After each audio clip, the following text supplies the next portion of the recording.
ایک خطبہ اسی پہ تھا کہ بنیان مرصوص نام یہ کیوں اور یہ کیا ہے نام. ٹھیک. یہ اتنی سبحان اللہ انٹرسٹنگ چیز ہے.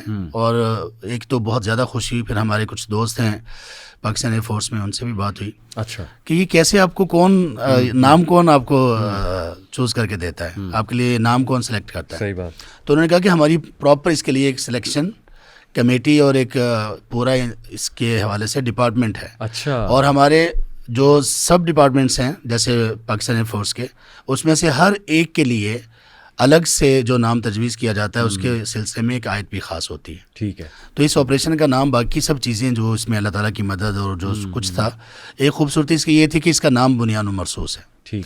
بنیان مرصوص جس نے بھی نام رکھا, سبحان اللہ, پتہ نہیں اس نے کیا کیا سوچا ہوگا, لیکن بہرحال بنیان مرصوص اس موقع پر اس کو نام دینا, اس میں دو بنیادی چیزیں ہیں. ایک ہے اس میں اسٹرینتھ اور ایک اس میں ہے یونٹی اور ڈسپلن. رائٹ. اور اصل میں جو یونٹی ہے یہ ڈسپلن کا ایک حصہ ہوتا ہے. ٹھیک. ٹھیک. تو بنیان مرصوص اصل میں یہ شو کر رہا ہے کہ آپ میں اسٹرینتھ ہونی چاہیے. ان اللہ یحب الذین یقاتلون. جی. اللہ تعالیٰ ان لوگوں سے محبت کرتے ہیں جو قتال کرتے ہیں. لیکن صرف قتال کرنے والے یہاں پر اللہ تعالیٰ نے آیت کا اختتام نہیں کیا. یہ بھی ہو سکتا تھا ان اللہ یحب المقاتلین, اللہ تعالیٰ قتال کرنے والوں کو پسند کرتے ہیں. لیکن اللہ تعالیٰ نے خود چاہا کہ قتال کرنے والے جو فائٹرز ہیں, ہمارے اسلامک فائٹرز ہیں جو اللہ کے لیے لڑنے والے ہیں, ان کو کیسا ہونا چاہیے. تو ان کا جو بہت ہی پرومیننٹ اسپیکٹ تھا وہ اللہ تعالیٰ نے یہاں پہ ہائی لائٹ کیا. ان اللہ یحب الذین یقاتلون فی سبیلہ صفا کأنہم بنیان مرصوص. صفا سے مراد یہ ہے بسورہ صف. یونٹی کتنی امپورٹنٹ ہے مسلمانوں کے لیے تمام چیزوں میں, خاص طور پر قتال اور جہاد کے معاملات میں. اور وہ یونٹی ہونی کیسی چاہیے, اس یونٹی میں ایسا ہونا چاہیے کہ بنیان مرصوص ایک ایسی بلڈنگ اور ایک ایسی عمارت کی طرح جس کا سٹرکچر اپنی اسٹرینتھ میں بھی بہت مضبوط ہو اور جس میں خاص طور پر یہ ہو کہ کوئی کسی جگہ پر فلا نہ ہو. تو مسلم امہ کو اپنی پوری زندگی میں ہی بنیان مرصوص کی طرح ہونا چاہیے. یہ اسلام کی اصل میں تعلیمات ہیں, اور اسی کو اسلام نے ہر ایک شعبے میں, ہر ایک اسپیکٹ آف لائف میں, ہر ایک مرحلے میں اسی کو اسلام نے پروموٹ بھی کیا ہے اور اس کے اوپر امت کی تربیت بھی کی ہے. یعنی ایک اسٹرینتھ کا پہلو اور ایک اسٹرکچر کا پہلو. ایک اسٹرکچر کا پہلو اور ایک اسٹرینتھ کا پہلو, اور اسٹرکچر میں پھر فردر نمایاں چیز ہے یونٹی. تو شیخ وہ جو حدیث ہے کہ قوی مومن اللہ کو زیادہ پسند ہے, جی, میرا خیال وہ بھی پھر اسی زمرے میں ہے کہ جیسے اللہ کے نبی نے کہا ویک مومن سے بہتر, اس کا مطلب مومن ویک بھی ہو سکتا ہے. جی, اس حدیث سے یہ بھی ثابت ہوتا ہے. ویک جسامت میں یہ مطلب ہے نہیں. دیکھیں کچھ چیزیں ایسی ہیں, جسامت میں بہت سارے لوگ ویک ہوتے ہیں, لیکن ان کے ارادے اور ان کے افعال, ان کے اعمال اور ان کی وہ جد و جہد جو اسلام کے لیے کر رہے ہوتے ہیں وہ بہت مضبوط ہوتی ہے. تو اصل میں اس میں جو اسٹرینتھ بتائی جا رہی ہے اس حدیث میں, وہ صرف فزیکل اس میں نہیں ہے, بلکہ اس میں جو اسٹرینتھ ہے اصل یہ ہے کہ سب سے مضبوط مومن وہ ہے جس کا ایمان مضبوط ہے. سیدنا عبداللہ بن مسعود رضی اللہ عنہ کے بارے میں کسی نے کہا تھا ان کی پنڈلیاں بڑی چھوٹی سی ہیں, صحیح, پتلی پتلی ہیں. تو اللہ کے رسول صلی اللہ علیہ وسلم نے یہ کہا تھا کہ یہ اللہ تعالیٰ کے ہاں میزان میں احد پہاڑ سے بھی بھاری ہیں. اس کا مطلب یہ ہے کہ صرف جسم نہیں, اللہ تعالیٰ کے ہاں اصل مضبوطی ہے ایمان کی. ایمان ہے, علم ہے, حوصلہ ہے, برداشت ہے, آپ کتنا کام کرتے ہیں. کتنے ایسے لوگ ہیں جو ویسے آپ کو باڈی بلڈرز دکھائی دیں گے لیکن بالکل نکمے ہوتے ہیں ایسے ہی, اور کتنے ایسے ہیں جو ویسے جسمانی طور پر بڑے کمزور دکھائی دیتے ہیں لیکن سبحان اللہ بیٹھتے ہی نہیں ہیں, وہ ایسے ہی اتنا کام کرتے ہیں, اتنا ماشاءاللہ کام کرتے ہیں. تو وہ اس میں جو ہے کہ اللہ تبارک و تعالیٰ جو قوی مومن وہ زیادہ پسندیدہ ہے. اور پھر آپ نے فرمایا دونوں میں ہی خیر ہے. اگر وہ کمزوری کسی میں ہے, ویکنس جو اس کے اختیار میں نہیں ہے, تو اس مومن میں بھی خیر ہے. لیکن مومن کو اگر اس کی فزیکل کوئی ویکنس ہے تو اس کو ایمانی اعتبار سے اسپرچولی اس کو مضبوط ہی ہونا چاہیے. تو وہ بھی اس میں بنیان مرصوص میں اس کا ایک حصہ بنتی ہے کہ خام خواہ ہمیں اپنے جسم کو, اپنے ارادوں کو ایسے ہی نہیں چھوڑ دینا چاہیے. ہم جسم کی اپنی حفاظت نہ کریں, ہم اپنے جسم کا خیال نہ رکھیں, اس کی مضبوطی کا خیال نہ رکھیں. یہ اسی طرح سے ہوتا ہے نا کہ وہ 40 میں جا کے پھر گوڈے گٹے سب جڑ جاتے ہیں, بلڈ پریشر ہو جاتا ہے اور پتہ نہیں کیا کیا عجیب و غریب بیماریاں. تو ایسا مومن اللہ تعالیٰ کو اس طرح سے پسند نہیں ہے. چلیں یہ دونوں پہ بات کرتے ہیں, ایک تو اسٹرینتھ پہ, پھر اسٹرکچر پہ, پھر یونٹی کی بھی بات کرتے ہیں. تو میں چاہ رہا ہوں کہ ذرا ہم یوتھ کو ڈسکس کریں.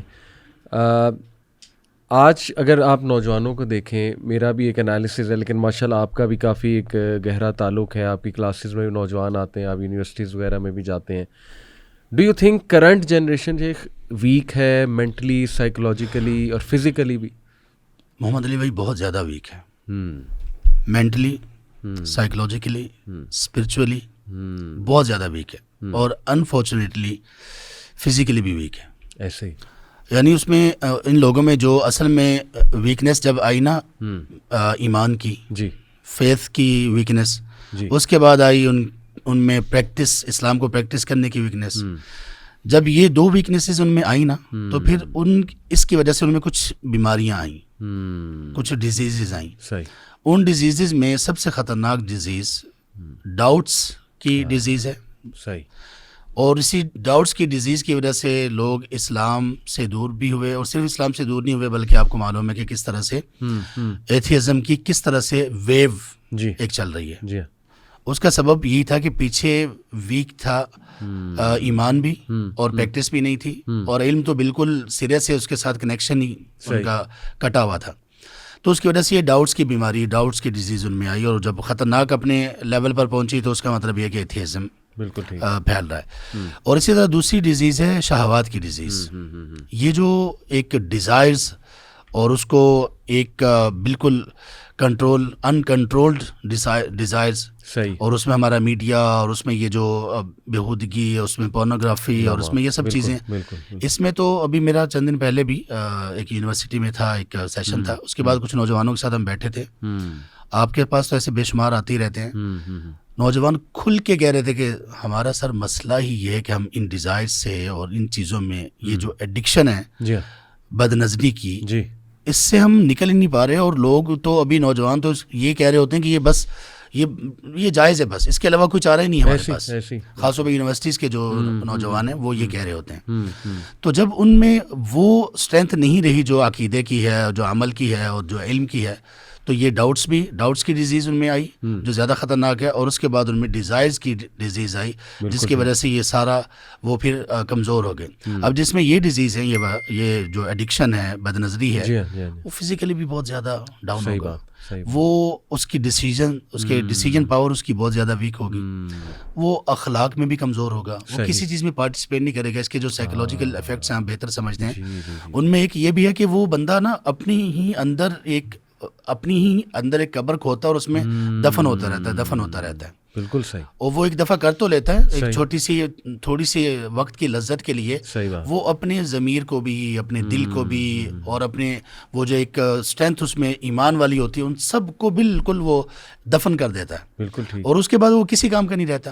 اور ایسے جو لوگ ہیں ان کے لیے تو جنگ لگے نہ لگے ان کو کوئی فرق نہیں پڑتا، الا یہ کہ کوئی ایسا اللہ کی طرف سے ان کے لیے کوئی آزمائش آ جائے جو ان کو کھڑا کر دے. تو کبھی کبھی جنگ کی صورت میں ایسے لوگ بھی کھڑے ہو جاتے ہیں کہ جو بالکل ایمانی اعتبار سے بالکل گرے پڑے ہوتے ہیں. صحیح. تو یہ ہے اس میں سبحان اللہ کمزور ہمارے جو بڑا اچھا آپ نے جامع کر کے بتایا. اصل میں دیکھیں میں آڈینس کو کلیئر کر دوں، یہ بات ڈسکس کرنے کا مقصد ابھی پچھلا پوڈ کاسٹ مغیرہ بھائی کے ساتھ تھا، اس میں بھی کچھ ہم نے یہ حالات حاضرہ کے حوالے سے بات کی. اس میں نیشن بلڈنگ کی بات ہوئی. دیکھیں ابھی بڑا ایک اللہ کی طرف سے نا ہمیں اشارہ ملا ہے کہ اٹ از ہائی ٹائم کہ تم نیشن بلڈنگ کرو. یعنی حالات کبھی بھی چینج ہو سکتے ہیں، ہو نوز. ٹھیک ہے پاکستانیوں نے ہم نے بڑا ایک بہادری دکھائی، اچھی بات ہے، اس کو سراہنا چاہیے. اور الحمدللہ at the end of the day شیخ دیکھیں سب مسلمان ہیں، اتنا عقیدہ تو سب کا پختہ ہے کہ جی مرنا تو ہے، اور کسی اچھے کام کو کرتے ہیں مر جائیں تو کیا ہی بات ہے، یہ تو عقیدہ پختہ ہے. لیکن دین اگین ہم نے دیکھیں اس آنکھ سے بھی دیکھنا ہے کہ نیشن بلڈنگ کتنی ہونے والی ہے. اور جیسے آپ نے کہا کہ سائیکولوجیکلی بھی کمزوری نظر آ رہی ہے.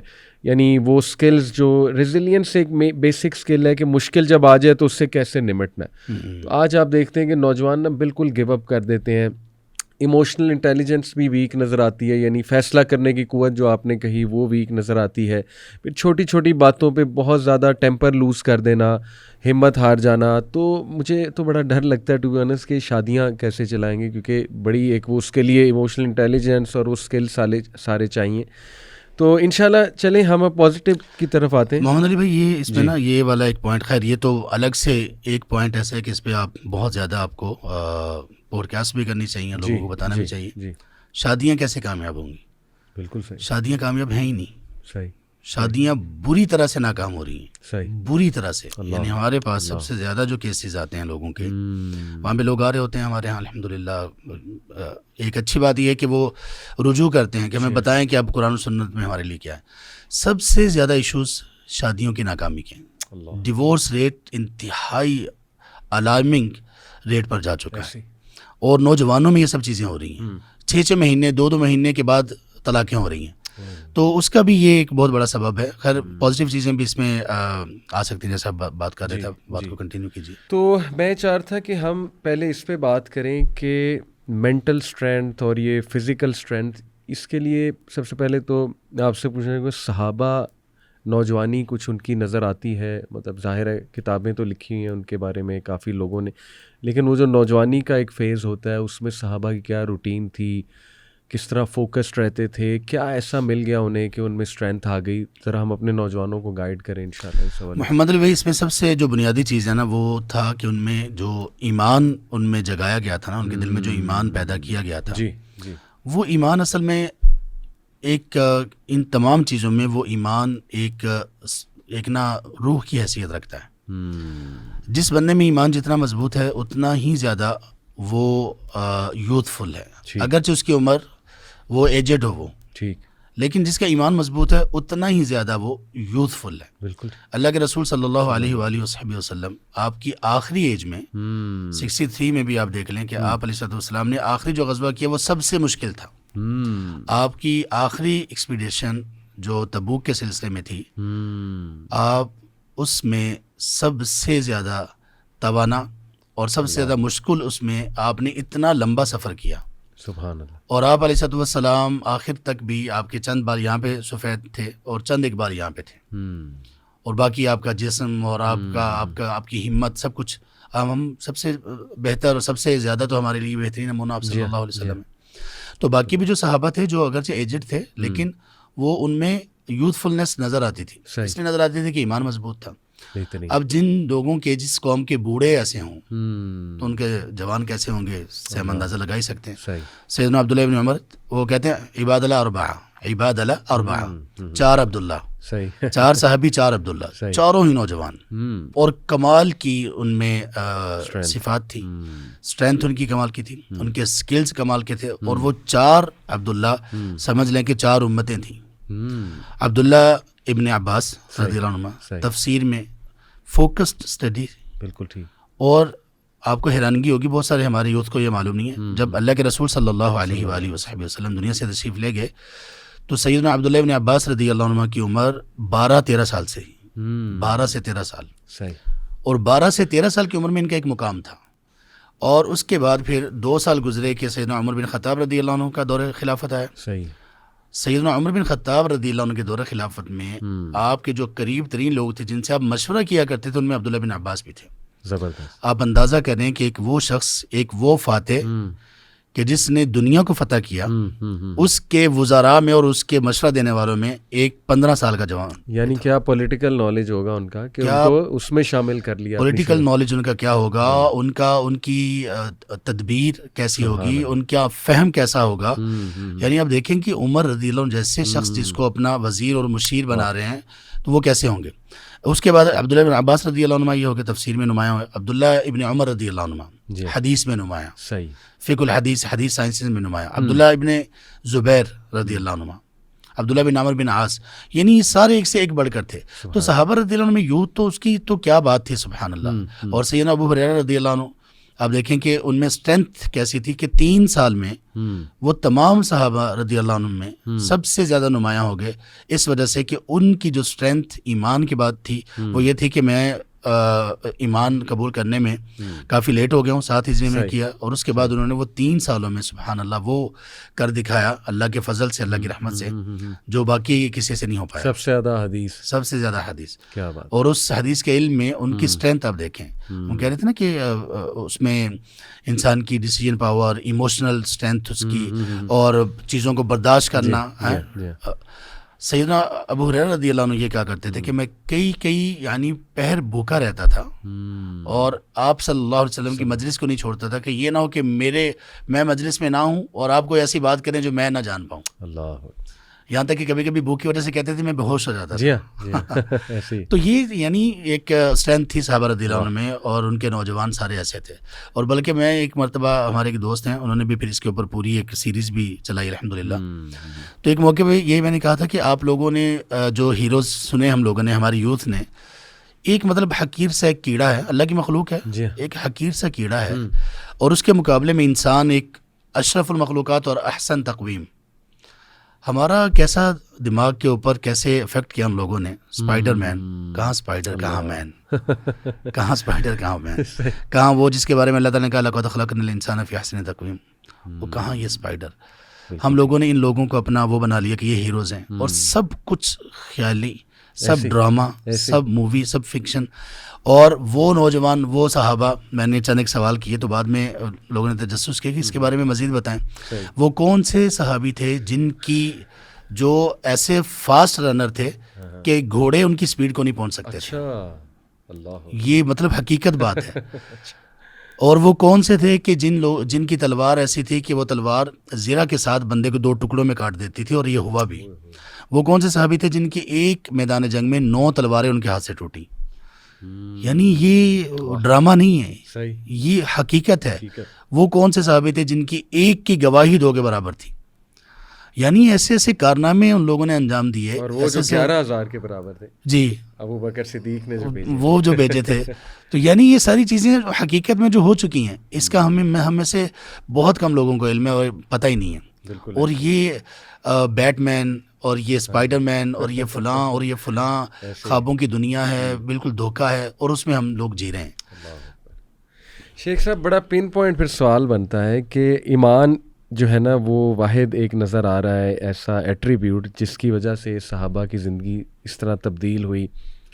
اور اگر ہم مکی سورج کو دیکھیں اس میں ایمانیات ہیں, لیکن پن پوائنٹ سوال یہ کہ ہاؤ ٹو انکریز ایمان, ایمان کیسے بلڈ کریں, ایمان انکریز آج کے نوجوان کو کیا ٹپ ہے؟ اس کے لیے نا بڑا سمپل سا اس کا آنسر ہے, بلکہ اس کا آنسر اتنا سمپل اور اتنا زیادہ نمایاں اور پرومیننٹ ہے. سب سے پہلی کمانڈ, ایمان کیسے آئے گا؟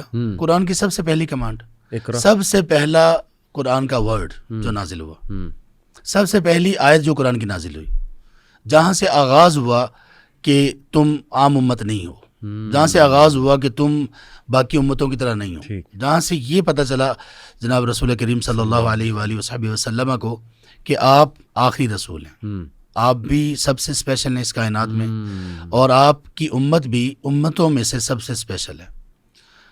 یہاں سے ایمان کی بات شروع ہوئی. Story begins from this point. اور یہ کیا تھا؟ اقرا. بہترین. ایمان کے لیے علم ہے, نالج ہے, وہ نالج جو اللہ تعالیٰ نے نازل کیا, ڈیوائن نالج اور ریویلڈ نالج, اس کے ذریعے سے ہی ساری چیزیں آئیں گے. اصل میں ایمان کسی ایک چیز کا نام نہیں ہے. آپ صلی اللہ علیہ وسلم کی ایک حدیث آپ نے فرمایا الایمان بضع و سبعون شعبہ, صحیح بخاری میں حدیث ہے. ایمان کے کچھ جو ایمان کے جو ڈپارٹمنٹس ہیں وہ کوئی 80 کے قریب ہیں, 70 یا 80 کے قریب ہیں. اور آپ نے فرمایا سب سے جو ہائی ایمان کا درجہ ہے نا وہ ہے لا الہ الا اللہ, یعنی لا الہ الا اللہ کا علم ہونا, اس کے تقاضوں کا علم ہونا, یہ پتہ ہونا کہ اس کی اسٹرینتھ کیا ہے, یہ کیا چیز ہے. اور سب سے چھوٹی ایمان کی چیز قرار دیا گیا کہ آپ راستے میں چلتے ہوئے کسی کے لیے تکلیف دہ چیز کو دور کر دیں, نہ کہ یہ کہ آپ راستے میں پھینکتے جائیں تکلیف دہ چیزیں, جیسے ہمارے ہاں ہوتا ہے عام طور پر, پڑھے لکھے لوگوں میں بھی ہوتا ہے. اپنی گاڑی میں جاتے ہوئے وہ نیچے کرتے ہیں شیشہ اور کوئی چیز باہر پھینک دیتے ہیں. تو ایمان اس کو بھی قرار دیا گیا کہ آپ تکلیف دہ چیز کو ہٹا دیں. تو ایمان کو گین کرنے کے لیے نالج ہے. اسی سے میں آپ کو کہہ رہا تھا کہ یونیورسٹیز کے ہماری یوتھ ہے جو ان کو جو کاٹا گیا, اور وہ ان میں ڈاؤٹس کی بیماری اور ان میں ڈیزائرز کی بیماری کیوں داخل ہوئی, اس لیے کہ ان کی سپلائی لائن کاٹ دی گئی ہے جو علم کے ساتھ تھی. اقرا کے ساتھ, اقرا سے ان کا جو پڑھنے سے, نالج سے جو ان کا ریلیشن تھا وہ کاٹ دیا گیا. نالج نہیں ہے, علم نہیں ہے, تو ایمان بھی نہیں ہے. اور نالج میں قرآن آپ سب سے پہلے, جی ریویلڈ نالج, قرآن سب سے بنیادی, اور احادیث مبارکہ بھی ریویلڈ ہیں. فرق یہ ہے کہ قرآن اللہ تبارک و تعالیٰ کے الفاظ اور ورڈز ہیں, اللہ تعالیٰ کی صفت ہے, کلام ہے اللہ تعالیٰ کا, اور احادیث جو ہیں وہ اللہ تعالیٰ کی طرف سے اس کو میسج کیا گیا, آپ کو بتا دیا گیا, آپ کو اس کا فہم دے دیا گیا, اور آپ نے پھر اپنے الفاظ میں آگے لوگوں کو بتایا. یہ 2 چیزیں ہیں, بالکل ٹھیک, ان کے بغیر نہیں. آپ دیکھیں اقرأ بسم ربک الذی خلق, جب یہ ریویلڈ ہوئی تو اس قوم میں گناہ کیا کیا پائے جا رہے تھے. ان میں گناہ یہ تھا کہ وہ قتل کرنے والے تھے, اور قتل کی سب سے بدترین صورت کہ اپنی چھوٹی بیٹیوں کو, باپ اپنی بیٹی کو زندہ دفن کر رہے ہیں, یعنی کوئی بندہ امیجن کر سکتا ہے. اور پھر ان میں شراب پانی کی طرح چلتی تھی, برائی بدکاری فورنیکیشن بھی تھی, سب سے بڑا گناہ شرک بھی تھا. لیکن اللہ تعالیٰ نے ان میں سے کسی چیز کو بھی ٹچ نہیں کیا. پہلی وحی میں اللہ اقرا, کیا بات. آپ کے پاس کوئی شخص آتا ہے کہ میں ایڈکٹیڈ ہوں فلاں چیز کا, میں کیا کروں, آپ محمد علی بھائی سے کہیں گے اقرا. آپ کے پاس کوئی شخص آتا ہے کہ میں بزنس میں اتنا نقصان ہوا ہے تو میں کیا کروں, آپ اسے کہیں گے اقرا. آپ کے پاس ایک شوہر آتا ہے, میں اپنے ازدواجی زندگی میں پریشان ہوں, کیا کروں, آپ کہیں گے اقرا. ہمارا تو یعنی سمپل ہی بہت ہے, کام ہی بڑا آسان ہو گیا. ہر چیز میں آپ نے اس کا حل یہ دینا ہے, اقرا بسم ربک الذی خلق خلق الانسان من علق اقرا وربک الاکرم. اللہ بڑا کرم والا ہے. لیکن آؤ تو صحیح اس طرف آؤ. اچھا, میں پورا ریلیٹ کر سکتا ہوں شیخ صاحب اس سے, کیونکہ آپ کو پتہ ہے ماشاءاللہ یوتھ کلب کے جتنے ہمارے بھائی ہیں, ہماری ذرا ایک چینج ہوئی ہے. پہلے بالکل ایک مختلف زندگی تھی یونیورسٹی میں. اب میری سیکنڈ ایئر تک جو ہے نا لائف یونیورسٹی میں بالکل لاپرواہ لائف ایک جو ہوتی ہے, اب ظاہر ہے اپنے گناہ تو نہیں بتانے چاہیے, لیکن ایک لاپرواہ زندگی جیسے نوجوان گزارتا ہے. تو ہم کیسے چینج ہوئے اقرا؟ ایسے ہی ہے, ہم نے بھی تھوڑا علم حاصل کرنا شروع کیا, اسکالرز کے ساتھ جڑے, تو میں ٹوٹل اس سے ریلیٹ کر سکتا ہوں. اور بڑا پن پوائنٹ آپ نے ماشاءاللہ سولوشن بتایا. اچھا, اس میں آڈینس کو بتا دوں کہ ہمارا ایک اور پوڈ کاسٹ ہے جو ہم نے کافی عرصے پہلے کیا تھا, ہاؤ ٹو سیک نالج, وہ آپ کو یاد ہوگا. تو وہ میں چاہوں گا ہمارے میڈیا کے بھائی اس کا تھم نیل بھی لگا دیں. شیخ, اس کے ساتھ ڈائٹ بھی میرے خیال بہت ضروری ہے, اور اس پہ بڑی کم بات ہوتی ہے. کیونکہ میں ایکچولی آج کل نا میرا شیخ اس پہ بڑا انٹرسٹ ہو رہا ہے, اور میں کچھ سنتا بھی ہوں ڈائٹیشینس کو جو بڑے کوالیفائڈ اور اچھے اوتھینٹک ڈائٹیشینز ہیں. تو بات وہ یہ کرتے ہیں کہ ہمارا جو گٹ اور برین ہے وہ بڑا کنیکٹڈ ہے. گٹ یہ پورا جو سسٹم ہے, اور دیکھیں یہ وہ حکیم جو بات کرتے ہیں وہی بات ہے. آج ماڈرن ڈائٹیشینز یہ بات کر رہے ہیں کہ آپ کا یہ پورا سسٹم یہ آپ کے یہاں سے کنیکٹڈ ہے, بلکہ میں تو کہتا ہوں قلب کے ساتھ بھی کنیکٹڈ ہے, اور میں تو کہتا ہوں خیالات کے ساتھ کنیکٹڈ ہے, the kind of food you eat. تو اس میں شیخ میں کافی اس پہ پڑھا کہ فاسٹ فوڈ جو ہے اس کے بڑے منفی اثرات ہیں, اسپیشلی رات جاگنا اور فاسٹ فوڈ کھانا, یہ تو موسٹ ڈیڈلی کمبینیشن ہے. اور آج آپ کو تو فوڈ پانڈا, چلیں ہم نہیں کہتے کہ کوئی غلط چیز ہے, لیکن اس کی وجہ سے ظاہر ہے آسان ہو گیا, بڑا ایک کلک پہ کھانا آ جاتا ہے, پہلے بنانا پڑتا تھا. تو یہ بھی میں اس پہ بڑا آج کل پڑھ رہا ہوں کہ جو نوجوان رات جاگتے ہیں, ایک تو فتنے والا ٹائم, اس کے بعد فاسٹ فوڈ بہت کھاتے ہیں, تو اس سے آپ کے خیالات بھی افیکٹ ہوتے ہیں. اور میں چاہوں گا آپ تھوڑا نا طیب ڈائٹ پہ روشنی ڈالیں, نوجوانوں کو طیب کی طرف لانے کے. محمد علی بھائی, بنیان و مرصوص میں نا جی یہ ڈائٹ کا تو سبحان اللہ یہ واقعی اتنا اہم پوائنٹ ہے, اور اس پہ لوگ بات نہیں کرتے ہیں. میں آپ کو 2-3 چیزیں بتاتا ہوں. ایک چیز میں آپ کو یہ بتاتا ہوں, یہ پانی کا گلاس ہے. ٹھیک, پانی کا گلاس ابھی یہاں پہ پانی ایک لیول پہ ہے, اگر اس کو ہم فل بھر دیں تو یہ مطلب اچھا لگے گا یا برا لگے گا. اگر برا لگے گا تو کتنا برا لگے گا, اچھا لگے گا تو کتنا اچھا لگے گا. مثال کے طور پہ میں آپ سے پوچھتا ہوں, اگر اس کو فل بھر دیں ہم تو اس کی خوبصورتی ہے یا تھوڑی سی خوبصورتی میں کمی آئے گی نا. اس کے باوجود بھی اگر اس کو بھر بھی دیں تو کوئی اتنا بڑا مسئلہ نہیں ہوگا, صحیح, انٹل کہ یہ اس سے باہر نہ اچھا لگ رہا ہو نا. تو تھوڑا سا زیادہ بھی بھر گیا تو بندہ پی کے اس کو نارمل لیول پہ لے آتا ہے, لیکن اس کے باوجود بھی بھرا ہوا برتن اچھا نہیں ہے. اب یہاں سے ایک اور بات آپ دیکھیں, ہمارے ہاں کوئی کھانے پینے کی چیز ہو, ہم کھانے کا ایک باؤل ہے, بڑا باؤل ہے, اس میں ہم نے سالن ڈالا, سالن اگر بھر بھی دیا اس کو کوئی مسئلہ نہیں, کوئی کچھ نہیں کہے گا. ہاں اگر تھوڑی سی بس خوبصورتی میں کمی شاید آئے. اللہ کے رسول صلی اللہ علیہ وآلہ وسلم نے ایک برتن کہا کہ وہ اگر بھر جائے انتہائی بدترین ہے, انتہائی بدترین ہے. وہ کون سا برتن ہے؟ پیٹ. بالکل ٹھیک. آپ نے فرمایا ما ملأ ابن آدم وعاء شرا من بطن. صحیح. کسی بھی بندے نے پیٹ سے زیادہ کوئی برتن نہیں بھرا کہ جو بھرنے کے بعد بدترین ہو جائے. ہمارے ہاں ابھی تو نا یہ فوڈ پانڈا اور یہ فاسٹ فوڈ اور رات کو جاگنا, اس پر ہم ابھی بات کرتے ہیں. میں یہ کہتا ہوں کہ آپ کی ڈائٹ بڑی ہیلدی ہو, آرگینک ہو. آرگینک اور ہیلدی ڈائٹ میں اگر آپ نے پیٹ بھر لیا نا تو آپ نے اس ڈائٹ کو خراب کر دیا اور اپنے آپ کو بھی خراب کر دیا. حکما یہ کہتے تھے, اطباء یہ کہتے تھے کہ طبیب نے, وہ غیر مسلم تھا, پرانی بات اور یہ حقیقی بات ہے, اس نے کہا طب کے بارے میں کہ آپ کے اسلام میں بھی طب کی کچھ باتیں اور تعلیمات ہیں, ٹیچنگز ہیں, تو مجھے بتائیں. تو کسی نے اس کے سامنے آیت پڑھی سورہ اعراف کی, صحیح, کلو واشربو, صحیح, اور حدیث میں ہے کلو واشربو والبسو ولا تسرفو, کہ تم لوگ کھاؤ پیو پہنو اسراف نہیں کرو. ٹھیک. اچھا, قرآن کریم میں جو ہے کلو واشربو کا, تو وہ کہنے لگا کہ اگر اس آیت پر لوگوں کا عمل ہو جائے تو پھر ہماری حکیموں کی دکانیں بند ہو جائیں. اچھا, کہ آپ نے کھانے پینے میں اسراف نہیں کرنا. ٹھیک. کھانے پینے میں اسراف کیا چیز ہے؟ ایک یہ ہے کہ بہت آرگینک فوڈ ہو لیکن آپ نے پیٹ بھر کے کھایا, آپ نے نقصان کر دیا. ٹھیک. آپ نے جب بھی کھانا ہے آپ نے دیکھنا ہے کہ میری بھوک کتنی ہے, آپ نے کھانا تب چھوڑ دینا ہے جب ابھی آپ کو کچھ خواہش آپ کی باقی ہو.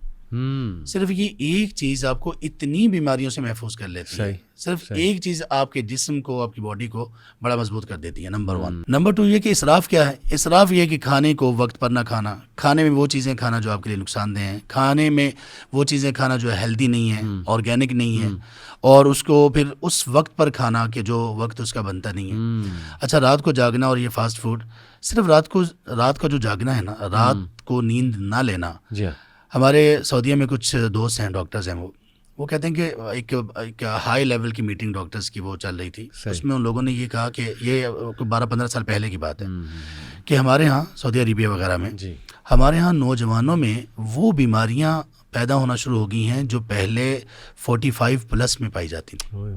اب یہ 18 پلس 20 پلس 22 پلس میں وہ بیماریاں, بوڑھوں والی بیماریاں آ گئی ہیں. تو اس کا سبب کیا بتایا؟ 2 چیزیں. ایک رات کی نیند کا نہ ہونا, اور نمبر 2 فاسٹ فوڈ. یہ دونوں چیزیں ہی آپ کو اتنا کمزور کر دیتی ہیں, اتنا کمزور کر دیتی ہیں. آپ کا رات کو جاگنے کا معاملہ تو یہ کہ رات کو آپ جب جاگتے ہیں تو سب سے پہلے آپ کے دن کا آغاز ہوتا ہے, شیطان پوری طرح سے آپ کے اوپر حاوی ہوتا ہے, آپ فجر کی نماز چھوڑ دیتے ہیں. یعنی آپ نے دن کا آغاز ہی اللہ تبارک تعالیٰ کے ساتھ کفر سے کیا, چھوٹے گناہ سے نہیں بڑے گناہ سے کیا. تو اس لیے یہ جو کھانے پینے کا سسٹم ہے یہ پورا الگ ایک پوری سائنس ہے. آپ صلی اللہ علیہ وسلم نے فرمایا کہ ابن آدم کے لیے اتنا ہی کافی ہے کہ وہ چند ایک لقمے کھائے جس سے اس کی کمر سیدھی رہے. اور آپ جتنا کم کھائیں گے اتنی کم آپ کو بیماریاں ہیں, جتنا آپ زیادہ کھائیں گے بیماریاں اتنی ہی بڑھتی جائیں گی. ایگریڈ, بالکل ٹھیک. تو یہ دیکھیے وہی بات ہے کہ آج اگر ہم زیادہ تر نوجوانوں کی روٹین دیکھیں تو یہ کیفیز میں بھی کیا مل رہا ہے شیخ صاحب, اور باہر کا فوڈ دیکھیں, ٹھیک ہے جتنا مرضی وہ کوالٹی ہو, لیکن میرا نہیں خیال کہ طیب کی کیٹیگری, واللہ عالم کچھ اچھے ہوٹلز ہوں گے, بٹ طیب جو ہے نا آئی تھنک اس کو بھی شیخ صاحب تھوڑا اگر آپ ڈیفائن کریں طیب کی جو کیٹیگری. حلال اور طیب اللہ تعالیٰ نے فرمایا کلو واشربوا حلالا طیبا, حلال اور طیب. حلال کا مطلب یہ ہے کہ اس میں شرعی طور پر کوئی حرام والی بات نہ ہو. ٹھیک. لیکن ہر حلال فوڈ طیب نہیں ہوتا. طیب کا مطلب یہ ہے کہ وہ جو حلال فوڈ ہے وہ اپنی بہترین حالت میں ہو. صحیح. وہ کچا نہ ہو. مثال کے طور پہ اس کی طیب میں کیا آئے گا؟ کچا نہیں ہونا چاہیے. کچا فوڈ, حلال فوڈ ہو, کچا ہو, آپ کھائیں گے تو آپ کے لیے ایشو بنے گا. یعنی بہت سارے مفسرین نے اس پہ بات کی ہے کہ اللہ سبحانہ وتعالیٰ نے حلال کے ساتھ طیب کو کیوں ذکر کیا؟ حلال میں طیب اٹسیلف داخل ہے تو پھر طیب کو الگ سے کیوں ذکر کیا؟ تو اس لیے ذکر کیا کہ بہت ساری حلال چیزیں بھی آپ کے لیے طیب نہیں ہوتی, یعنی آپ کے لیے سوٹیبل نہیں ہوتی. آپ کی صحت کے لیے, آپ کی باڈی کے لیے, آپ کے جسم میں مختلف جو اللہ تعالیٰ نے قوتیں رکھی ہیں ان کے لیے. تو طیب کا مطلب یہ ہے کہ آپ کے فوڈ میں نہ ہی وہ کچا ہو, نہ حد سے زیادہ وہ پکا ہوا ہو جس کو ہم گلا ہوا کہتے ہیں, نہ وہ ایسا ہو کہ اس میں بہت زیادہ مرچ مسالے ہوں, نہ وہ ایسا ہو کہ اس میں کوئی ایسے ہیلدی انگریڈینٹس وہی کم ہو جائیں, نہ اس کو اس لیول پر پکایا گیا ہو کہ اس میں آپ کے لیے ایشوز پیدا ہو جائیں, نہ وہ اتنا ٹھنڈا ہو نہ وہ اتنا گرم ہو. آپ صلی اللہ علیہ وسلم نے فرمایا کہ کوئی بھی شخص, آپ نے فرمایا کہ تب تک کھانا نہ کھائے جب تک کہ اس کی وہ جو ایک, جیسے ہی ہم کھانا بناتے ہیں, کھانا بنانے کے بعد وہ جو ایک دم سے اس میں وہ ایک بھاپ سی ہوتی ہے اور وہ گرمائش ہوتی ہے, آپ نے فرمایا جب تک وہ چلی نہ جائے تب تک نہ کھاؤ. اچھا. اسی طرح سے بہت زیادہ ٹھنڈا کھانا, بلکہ ایک جگہ میں نے یہ پڑھا اور لوگوں سے سنا بھی, وہ کہتے ہیں کہ اگر 3 چیزیں آج بھی ہمارے گھروں سے نکل جائیں نا تو لوگوں کی صحت پہلے کی طرح دوبارہ واپس آ جائے گی. ایک ان کے گھروں سے فریج نکل جائے, اچھا, دوسرے نمبر پہ یہ مائکرو اوون وغیرہ یہ نکل جائے, اور تیسرے نمبر پہ انہوں نے کہا کہ آئل نکل جائے. تو لوگوں کو صحت واپس مل جائے گی ان کی. کیا بات ہے. یعنی ایک دفعہ آپ نے چیز کو پکایا, اس کے پکانے کے بعد جب دوبارہ آپ اس کو گرم کرتے ہیں اس میں کچھ ایشوز پیدا ہو جاتے ہیں, کبھی کبھی زیادہ بھی ہو جاتے ہیں. اسی طرح فریج میں ہمارا کھانا ہم مطلب پاک حلال فوڈ تو لے کے آتے ہیں, لیکن وہ اتنی دیر پڑا رہتا ہے, یا تو ہم اٹھا کے باہر پھینک دیتے ہیں, یا پھر جب اسی کو کئی دن استعمال کرتے ہیں تو وہ ایشو بن جاتا ہے. تو اسی طرح سے ٹھنڈا پانی اتنا, یعنی حد سے زیادہ ٹھنڈا پانی, وہ انسان کے اپنے ٹیمپریچر کے اعتبار سے اس کا نقصان ہوتا ہے. نارمل پانی پینا چاہیے. اور اسی طرح سے چیزوں کو مختلف انداز میں آپ نے, جیسے آپ اس کو آپ کی کوکنگ ہے اس میں بہت ساری چیزیں ہیں, تو ان سب چیزوں کا خیال رکھنا چاہیے. تو ایسی چیزیں جو آپ کے حلال ہونے کے ساتھ ساتھ آپ کی باڈی اور آپ کی ہیلتھ کو فائدہ دیں. دیکھیں اسلام نے اس کا اہتمام ایک کیا حلال اور طیب ہونے کے اعتبار سے, یہاں پہ ڈائٹ کو سیٹ کیا, اس کے انگریڈینٹس کو, حلال اور طیب میں ڈائٹ کے انگریڈینٹس کو سیٹ کیا. اور وہ جو اس سے پہلے میں نے حدیث بیان کی ہیں کہ پیٹ بھر کے نہیں کھانا, بھوک رکھ کے کھانا ہے, اور یہ کہ جب بھوک لگے تو تب کھانا ہے, اور بھوک کو ابھی باقی رہے تو تب چھوڑ دینا ہے, یہ اس کی کوانٹٹی کو بیان کیا. زبردست. اور اس کے بعد پھر ایک مسلم کو جو لائف سٹائل دیا ہے اس میں محنت ہے, مشقت ہے, نماز ہے, تہجد ہے, اور اس میں گھڑ سواری ہے, اس میں سوئمنگ ہے, اس میں نشانہ بازی ہے. اب آپ ان سب چیزوں کو ذرا تھوڑا سا ریلیٹ کریں تو پتہ چلے گا بنیاد مرصوص کیسے بنتی ہے. اور دیکھیں یہ وہی ہے اقرا. آپ پڑھیں گے تو یہ ساری باتیں پڑھیں گے, سب باتیں پتہ چلیں گی آپ کو کہ کیا ایک مسلم کو کیسے ہونا ہے. سب پیرنٹس کو کتنا ضروری ہے یہ ساری چیزیں پتہ ہونا, تاکہ وہ ان چیزوں پہ اولاد کی تربیت کریں. ہمارا دین کھانا بھی سکھایا, آپ نے 4 اصول بتائے, سبحان اللہ. طیب کا کانسیپٹ میں دوبارہ تھوڑا سمرائز کر دوں کہ ہولسم فوڈ ہو, بینیفیشل ہو آپ کی ہیلتھ کے لیے, حلال بھی ہو, بلکہ میں کہتا ہوں اس سے روحانیت بھی آپ کی بڑھے. میں تو اس کو اس طرح بھی شیخ صاحب دیکھتا ہوں, اور آپ اللہ کے شکر گزاری کی طرف زیادہ ہیں وہ کھانا کھا کے. جیسے بڑا فرق ہے, آپ چاکلیٹ کھائیں اور اس کے بعد آپ فروٹ کھائیں بہت ہی میٹھا, جو آپ کا فیوریٹ فروٹ ہے, تو یقین کریں جی میں تو جب فروٹ کھاتا ہوں شکر نکلتا ہے اندر سے. صحیح بات ہے, وہ ایفیکٹ ہے, ایک روحانی ایفیکٹ بھی ہے میرے تو خیال میں. پاکستان میں اللہ تعالیٰ کا ہم پر فضل ہے, یہاں کی فروٹس, یہاں ان کی کوالٹی, ان کا ٹیسٹ ایسے ہی دنیا سبحان اللہ ترستی ہے ان کو. خاص عرب ممالک میں جانا ہوتا ہے شیخ صاحب, واللہ میں شیخ نہ ان کے آم کی سمجھ آتی ہے نہ ان کے کیلے کی سمجھ آتی ہے. میں شیخ صاحب یو کے ابھی گیا تھا ٹور پہ, تو وہاں 2 کنٹریز سے فروٹ اور ویجیٹیبلز آتے ہیں جو مجھے پتہ لگا, ایک اسپین سے اور ایک یورپ کی کوئی اور ہے وہاں سے. اچھا وہ بالکل پاکستانی کیرٹ, میں نے نا وہاں گاجر کا جوس منگوایا کہ یار بڑا ہیلدی ہے تو چلو گاجر کا جوس پیتے ہیں کیفے میں. اورنج جوس, تو وہ اورنج گاجریں جو ہوتی ہیں نا, وہ ان کو ممی ڈیڈی گاجریں ہم کہتے ہیں, چائنیز گاجر. تو میں بڑا حیران ہوں, ان کا پاکستان میں تو ریڈ جوس ہوتا ہے کیرٹ کا, بڑا مزے کا, بڑا فریش. بہرحال مزے کا تھا, لیکن وہ آپ کی والی بات ہے کہ وی آر لکی پاکستان میں سبحان اللہ جتنے ویجیٹیبلز اور فروٹ ہیں الحمدللہ. اب ہم دوسرے اسپیکٹ پہ اگر آ جائیں, اسٹرکچر پہ, اسٹرینتھ پہ بات ہو گئی, بہت ضروری ہے نیشن بلڈنگ کے لیے ایموشنلی اسٹرانگ ہونا, فزیکلی اسٹرانگ ہونا, اسپریچولی اسٹرانگ ہونا, اور اس کے لیے بہترین آپ نے نسخہ بتایا اقرا, کہ بھائی پڑھنا شروع کرو. اور میں آپ کو بتاؤں کہ دیکھیں یہ چیز گورے اپلائی کرتے ہیں, ٹھیک ہے ان میں روحانیت نہیں ہے, لیکن ان کی ہیلتھ شیخ بہتر ہے. جی بالکل. اور وہ اقرا کرتے ہیں, یعنی ایٹ لیسٹ دنیاوی ٹرمز میں, کہ وہ پڑھتے ہیں, انہیں پتہ ہے کیا چیز نقصان دہ, ایکسرسائز کرنی ہے, یہ ساری چیزیں. تو اس کی ہمارے میں بڑی کمی ہے. اسٹرکچر کی بات کریں تو اس میں آپ نے کہا کہ ایک تو یونٹی کا کانسیپٹ, ادروائز بھی ایک اسٹرکچر کے ساتھ زندگی گزارنا. تو پہلے پہ بات کریں کہ اسٹرکچر کے ساتھ ہم زندگی کیسے گزار سکتے ہیں. اگین ہمیں پڑھنا پڑے گا, وہ بات تو ہے, اقرا علم حاصل کرنا پڑے گا, لیکن موٹی موٹی کچھ ٹپس کے اسٹرکچر کے ساتھ زندگی کیسے گزرے گی. ایک اسٹرکچرڈ جو لائف ہے نا, اس کے لیے سمپلی اگر ہم اس پہ بات کریں نا, مثال کے طور پہ ہم یہاں پہ بیٹھے ہوئے ہیں, آپ کیا سمجھتے ہیں کہ زندگی کس چیز کا نام ہے؟ آپ ابھی زندگی گزار رہے ہیں نا, آپ یہاں پہ یوتھ کلب میں بیٹھے ہوئے ہیں. یوتھ کلب آپ کے لیے ورک پلیس ہے. جی, یوتھ کلب میں آپ اکیلے نہیں ہیں. صحیح. ایسا نہیں ہے کہ آپ یوتھ کلب کا مطلب یہ کہ آپ اکیلے آتے ہیں, یہاں پہ بیٹھتے ہیں, وقت گزارتے ہیں, چلے جاتے ہیں. نہیں, یہاں پہ کچھ لوگ ہیں, آپ ان کے درمیان زندگی گزارتے ہیں. یہ سب لوگوں کی زندگی ایسی ہوتی ہے. ایسی. آپ اس کے بعد پھر آپ گئے گھر, جب آپ گھر گئے تو یہ آپ کی فیملی لائف ہے. یہ آپ کی ورک لائف، آپ کی بزنس لائف، آپ کی گھر کے باہر کی زندگی ہے. اس میں آپ نے اپنے بزنس پارٹنر سے بھی ملنا ہے، آپ نے اپنے ساتھیوں سے بھی ملنا ہے، دوست احباب سے بھی ملنا ہے، آپ نے چیلنجز سے بھی نمٹنا ہے. اچھا، اب جب گھر جاتے ہیں تو آپ کی فیملی لائف ہے. اگر آپ کی شادی ہوئی ہے تو آپ کی وائف ہیں فیملی میں، اور آپ کے بچے ہیں.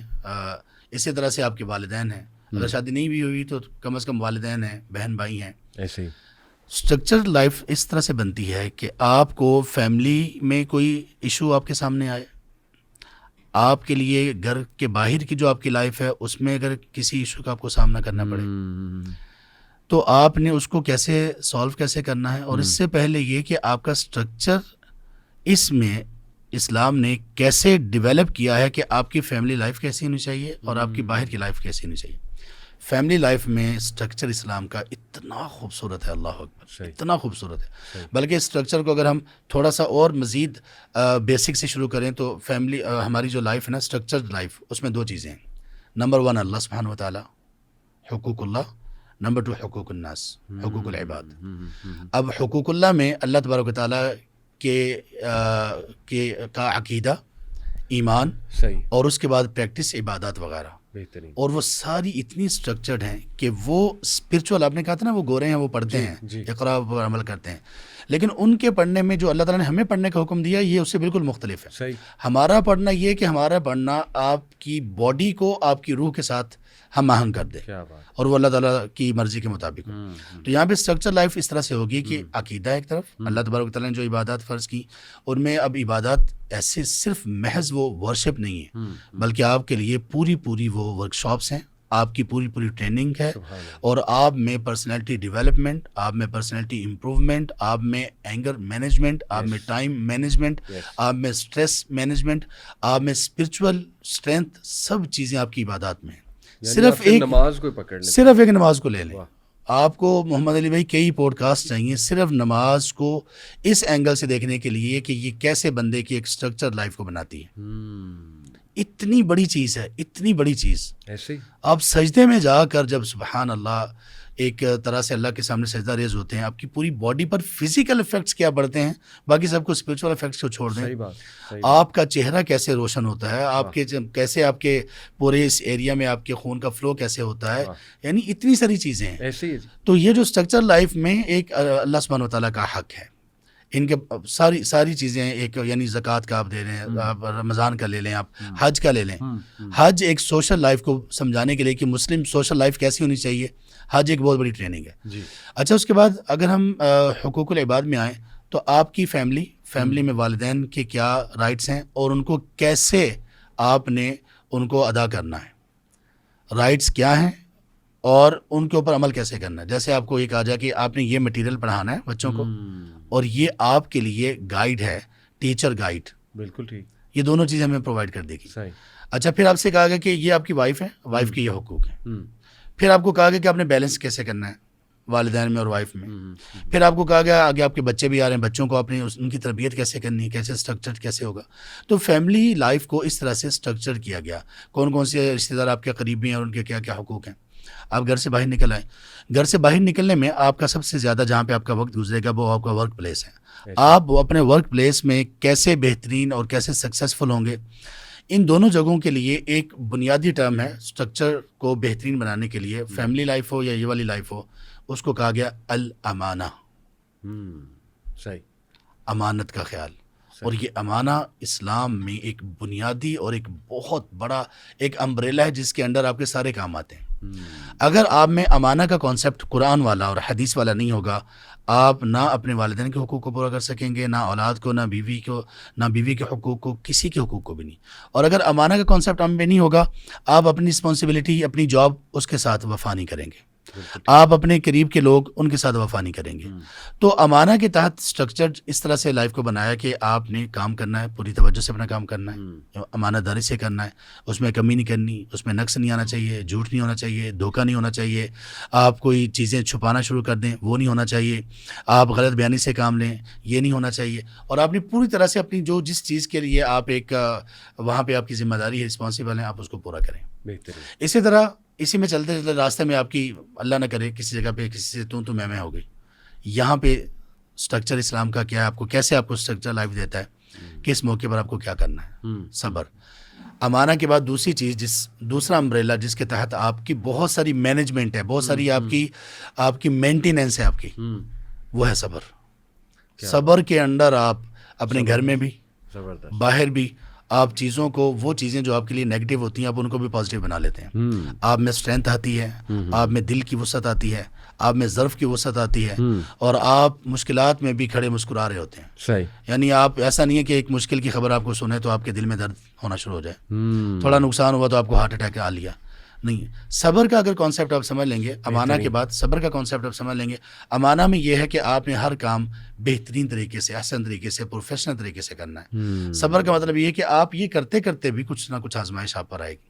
جب آزمائش آئے گی تو آپ نے صبر کے ساتھ استقامت، بہادری، اور یہی بنیاد مرسوس ہے. عزم الامور بھی کہا گیا ہے، عزم الامور بھی اس کو کہا گیا. پیشنس. یہ صبر کی ساری مختلف قسمیں ہیں. صبر کو اگر آپ کسی موقع پر آپ نے اگر تسلی اور ایک متانت سے بات کرنی ہے، اس صبر کو برداشت کہتے ہیں. اور میدان جہاد میں صبر یہ ہے کہ آپ نے پیٹھ نہیں پھیرنی، صحیح، ڈٹ کے لڑنا ہے. یعنی صبر کی پوری ایک بک ہے امام ابن قیم رحمہ اللہ کی، اس کا نام ہے عدۃ الصابرین. صحیح.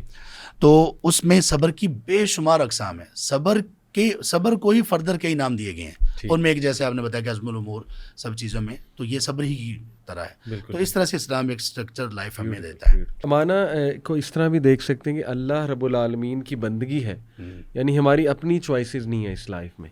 جتنا ہم اپنی چوائسیز لیں گے اتنا میرے خیال ڈی اسٹرکچر ہونے کا ڈر ہے لائف کا. اوبیسلی جیسے اللہ نے کہا کہ ومن اعرض عن ذکری فإن لہ معیشۃ ضنکا، جو بھی میری انسٹرکشن سے آراز کرے گا تو پھر اس کی زندگی ذرا تنگ ہو جائے گی. اور جیسے میرے ایک اور استاد ہیں، وہ کہتے ہیں کہ زندگی پہلے ہی بڑی مشکل ہے، اللہ کیوں ناراض کر کے اور مشکل اس کو نہ کرو. تو یہی کانسیپٹ ہے جی. میں اس کو ایسے دیکھتا ہوں جو آپ نے بتایا. جی محمد بھائی، اپنی جو چوائس ہے نا، ہم یعنی اللہ تبارک تعالیٰ کی چوائس کے مطابق چلیں. اللہ تعالیٰ نے ہمیں نا دو طرح سے رکھا ہے اس معاملے میں. کچھ جگہوں پر ہماری چوائس نہیں چل سکتی، جیسے عبادت نماز ہے. صحیح. بندہ کہ یار اتنی بہترین نماز ہے، میں 4 کی بجائے 5 رکعت پڑھوں گا، نہیں، ایسے نہیں ہو سکتا. جو چیزیں ڈیفائنڈ ہیں اور جہاں پہ بتا دیا گیا کہ ایسے کرنا ہے، وہاں پہ ویسے ہی کرنا ہے. آگے بہت ساری چیزیں ایسی ہیں جس میں اللہ تعالیٰ نے ہمیں اپنی چوائس، ہمیں کہا کہ اپنی چوائس کے مطابق چلو. صحیح. بس صرف یہ خیال کرنا ہے یہ اور یہ نہیں کرنا، بہترین، باقی سب کرو. زبردست. آپ نے کچھ ڈریسنگ اپنی کرنی ہے، یہ نہ کرو، باقی سب کرو. زبردست. آپ نے کھانا پینا ہے، آپ نے کوئی ایسی چیز کھانی جو اسپائسی ہو یا میٹھی ہو، جیسی مرضی کھاؤ، بس یہ چیزیں نہیں ہونی چاہیے. بالکل ٹھیک. تو اس طرح سے ان کے اکارڈنگ اگر چلیں گے تو وہ امانت میں سب چیزیں اس میں بیٹھ جائیں. زبردست. اور لاسٹ چیز شیخ، یونٹی بڑا ایشو ہے ہمارے کنٹری کا، میں سمجھتا ہوں. ایک تو ذات پات کو لے کے، آلدو اس پہ بڑی ورکنگ ہو رہی ہے، پھر یہ فرقہ واریت سے بھی یوتھ بڑی پریشان ہے. تو یہ جو اس کے اسٹرکچر کے بعد جو بات آپ نے کی، یونٹی بھی آتا ہے بنیان و مرسوس میں، وہ کیسے آپ دیکھیں؟ یونٹی تو یہاں پہ جو اس آیت میں جو بنیان و مرسوس کی جو بنیادی صفت ہے نا، جو اس میں ایٹریبیوٹ ہے، اس کی جو فنڈامنٹل ایک چیز ہے، وہ یونٹی ہے. بالکل ٹھیک. کیونکہ اس کو صف کہا گیا نا، صف فن، بنتی تب ہے جب یونٹی ہو. اب یونٹی ہمارے ہاں واقعی اس کا بہت زیادہ ہم لیک کرتے ہیں اس کو. آپ اس کو فرقہ واریت اس کو آپ دیکھ لیں، آپ گھروں میں جو اختلافات ہیں، ایک ہی گھر میں رہنے والے لوگ، ان کے اختلافات، اور پھر ملکی لیول پہ دیکھ لیں، سیاسی ہماری جماعتیں ہیں، ان میں کتنے بہترین اختلافات ہیں. تو جہاں پہ اختلاف ہوگا، اختلاف میں کبھی بھی برکت نہیں ہوتی. یونٹی نہیں ہوگی تو آپ کی اسٹرینتھ نہیں ہے آپ کی. ہماری آراء تو مختلف ہو سکتی ہیں، اوپینین ہمارے مختلف ہو سکتے ہیں، لیکن ان میں ہم ایک، اگر ہمارا اوپینین، ڈفرینس آف اوپینین ہے نا، اس کی وجہ سے ہم ہیٹ، اور اس کی وجہ سے ہم لوگوں سے دوری اور ان کے ساتھ ظلم اور زیادتی کا معاملہ کرنا، گالی گلوچ کا معاملہ کرنا، یہ نہیں ہم کریں گے. اوپینین مختلف ہونا یہ الگ چیز ہے، لیکن لوگوں کے خلاف ہو جانا، اختلاف اور خلاف میں کچھ اہل علم فرق کرتے ہیں. اختلاف ہے ڈفرینس آف اوپینین، اور خلاف یہ ہے کہ آپ کا اوپینین چونکہ میرے خلاف ہے لہٰذا میں آپ کے خلاف ہوں. کیونکہ میرا اور آپ کا اوپینین نہیں ملتا، میں آپ کے خلاف ہوں. اور میری اور آپ کی جماعت نہیں ملتی، میں آپ کے خلاف ہوں. تو سیاسی جو اس سے لے کر اختلافات سے لے کر مذہبی اختلافات، گھروں کے اختلافات، کاسٹ کی بنیاد پر اختلافات، یہ ساری چیزیں ہی مسلمانوں کے لیے ان کے اسٹرکچر اور ان کی اسٹرینتھ کے لیے انتہائی زیادہ خطرناک چیز ہے. یہ اگر ختم نہ ہوئی تو پھر اسٹرینتھ جاتی رہے گی. تو اس میں تو بڑی تربیت کی پھر ضرورت ہے. میں سمجھتا ہوں کہ اختلاف کیسے کرنا ہے، اور اختلاف اگر آپ سے کوئی کر لے تو اسے ہیٹ نہیں کرنا. یہ تو شیخ صاحب پھر اوپر سے ہونی چاہیے پوری طرح. جی بالکل ایسے ہی ہے. ہاں جی, اداروں کو چاہیے, جی اداروں کو چاہیے سکھائیں. ایک نا ایک چیز, ایک سبق, ایک لیسن یا ایک کورس ہر جگہ پر ہونا چاہیے, یونیورسٹیز میں بھی, مدارس میں بھی, اسکولز میں بھی, ہر کسی کے لیول کے مطابق. وہ ہے کہ ہم کس طرح سے دوسرے سے ڈس ایگری کر سکتے ہیں. آداب اختلاف رائے کے آداب کیا ہیں, ڈفرینس آف اوپینین کے ایتھکس اسلام نے جو سکھائیں وہ کیا ہیں. اس قوم کو اس کی اتنی ضرورت ہے, ہر جگہ پر یہ کورس, پراپر ایک کورس ہونا چاہیے. اگر صرف یہ ایک چیز پر ہم قوم کی تربیت کر لیں تو بڑے معاملات ٹھیک ہو جائیں گے, بہترین یونٹی آ جائے گی. اچھا, ایک تھوڑا سا کنٹروورشل سوال جاتے جاتے, دیکھیں یوتھ کبھی کبھی نا ایک پرفیکٹ چیز بھی چاہتی ہے کہ 100% یونٹی ہو جائے, لیکن آپ کو لگتا ہے کہ 100% یونٹی فقہی اختلافات میں ہو سکتی ہے؟ اگر ہو سکتی ہے تو ابھی تک ہوئی کیوں نہیں؟ اچھا, اس میں نا محمد علی بھائی, یہ تو ویسے آخری سوال ہے, لیکن یہ آگے اس کے کئی سوالات کا یہ متقاضی ہے, یعنی اس کی ڈیمانڈ کرتا ہے. یہ جو فقہی اختلافات ہیں نا, فقہی اختلافات بہت ساری جگہوں پر یہ یونٹی کے خلاف نہیں ہوتے. بالکل ٹھیک. ہمارے ہاں یونٹی کے خلاف جو فقہی اختلافات ہوئے ہیں نا, یہ ابھی تازہ ہوئے ہیں. یہ زیادہ یعنی عرصہ نہیں ہوا, ابھی 50 60 70 سال یا اس طرح سے. پہلے آپ دیکھ لیں کہ ائمہ اربعہ کو آپ دیکھ لیں, ان کے آپس میں اختلافات تھے نا, لیکن آپ دیکھیں کہ کس طرح سے سلسلہ چل رہا تھا. امام شافعی کس کے شاگرد ہیں, امام مالک کس کے شاگرد ہیں, امام احمد بن حنبل رحمہ اللہ کے استاد کون ہیں, امام بخاری کے استاد کون ہیں. یعنی وہ فقہی مذاہب جن میں اختلاف رائے ہے, آپس میں ان کی اتنی محبت. وہ استاذ ہیں, وہ شیخ ہیں. امام احمد بن حنبل رحمہ اللہ کے استاذ آپ دیکھ لیں کون ہیں, امام مالک رحمہ اللہ آپ دیکھ لیں. امام مالک کے پاس امام محمد بن شیبانی, امام ابو حنیفہ رحمہ اللہ کے شاگرد ہیں, وہ پڑھنے کے لیے آ رہے ہیں, اور ان سب میں بہترین طریقے کی محبت موجود تھی. اچھا, اختلاف رائے میں نفرت کب شروع ہوئی؟ جب ہم لوگوں نے اختلاف رائے میں دلیل کو فالو کرتے ہوئے, اپنی دلیل کو فالو کرنا اور دوسرے کی دلیل کو سمجھنے کی کوشش کرتے ہوئے اس کو یہ مارجن دینا کہ اس کو دلیل کی سمجھ نہیں ٹھیک سے آئی, لیکن انشاءاللہ اگر وہ اس میں تعصب نہیں ہے تو اس کو بھی اللہ تعالیٰ اجر دیں گے. ہم نے یہ والی جو وسعت ظرفی نا وہ نکال دی. پھر جب ہم نے سب کو ہی رگڑا, ہم نے کہا سارے ہی ایسے ہیں. ایک نے کہا تم مشرک ہو, دوسرے نے کہا تم بدعتی ہو, تیسرے نے کہا تم گستاخ ہو, فلاں. یہ چیزیں پیدا ہوں گی, ورنہ یہی اختلافات پہلے بھی تھے, نفرت نہیں تھی. اب وہی اختلافات ہیں لیکن نفرت کی بنیاد بن چکے ہیں. تو صرف فقہی اختلافات اصل میں یونٹی کے خلاف نہیں ہوتے ہیں. صحیح بات, وہ تو ایک کامن چیز ہے نا, ہیومن بینگ اختلاف تو کریں گے. جی, وہ اختلاف بھی کریں گے. دوسرا یہ کہ محمد علی بھائی بہت ساری باتیں, جیسے قرآن میں محکم آیات ہیں اور متشابہ آیات ہیں. متشابہ آیات میں مطلب یہ ہے کہ آپ ایک آیت سے ایک سے زیادہ مفہوم لے سکتے ہیں, یعنی مل سکتے ہیں, لے نہیں سکتے, آ سکتے ہیں. اب کون سا مفہوم زیادہ مضبوط ہے علماء بتائیں گے. اب اسی مفہوم کو ڈیفائن کرنے کے لیے ایک عالم کہتے ہیں کہ اس سے مجھے یہ بات سمجھ آ رہی ہے, دوسرے کہتے ہیں یہ سمجھ آ رہی ہے. صحیح.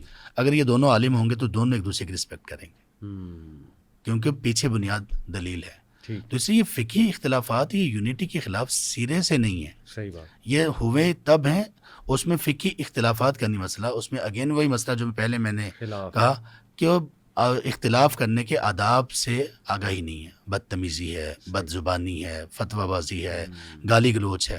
جب یہ ہوگا تو پھر تو فقہی اختلاف نہ بھی ہو, سیاسی اختلاف آپ دیکھ لیں. سیاسی اختلاف کوئی ہمارے ہاں کوئی پھول تھوڑی ایک دوسرے کو نچھاور کر رہے ہیں, کس حد تک چلے جاتے ہیں.